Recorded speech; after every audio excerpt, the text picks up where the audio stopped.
আগাম আমন ধান ঘরে তোলায় ব্যস্ত সময় পার করছেন পটুয়াখালীর রাঙ্গাবালী উপজেলার কৃষকরা।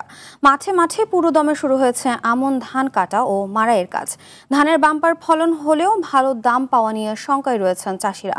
তবে ধানের দাম নিয়ন্ত্রণে নিয়মিত বাজার মনিটরিং করার কথা জানিয়েছে কৃষি বিভাগ।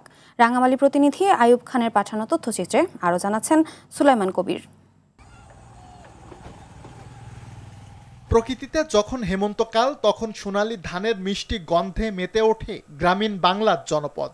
মাঠে মাঠে শুরু হয় আমন ধান কাটা ও মাড়াইয়ের কাজ। পটুয়াখালীর রাঙ্গাবালী উপজেলার চাষিরাও এখন ব্যস্ত সময় পার করছেন আমন ধান ঘরে তোলার কাজে।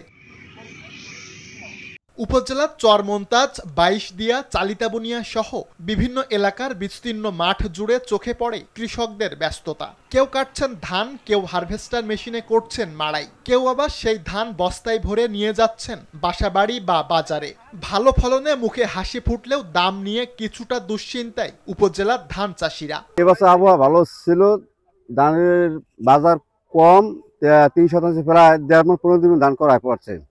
দাম একটু ভালো না হইলে আমরা বাঁচবো কেমন করা বইতে আজ 1 থেকে 1.5 মণ ধান আল্লাহ দিয়েছে। এখন চাই আমরা যে একটু দামটা একটু সরকার ভর্তুকি দিয়ে একটু বাড়াই দেয়, তাই আমরা একটু খুশি হইতাম। তবে কৃষকদের ন্যায্য মূল্য নিশ্চিত করতে নিয়মিত বাজার মনিটরিং করার কথা জানালেন উপজেলা কৃষি বিভাগের এই কর্মকর্তা।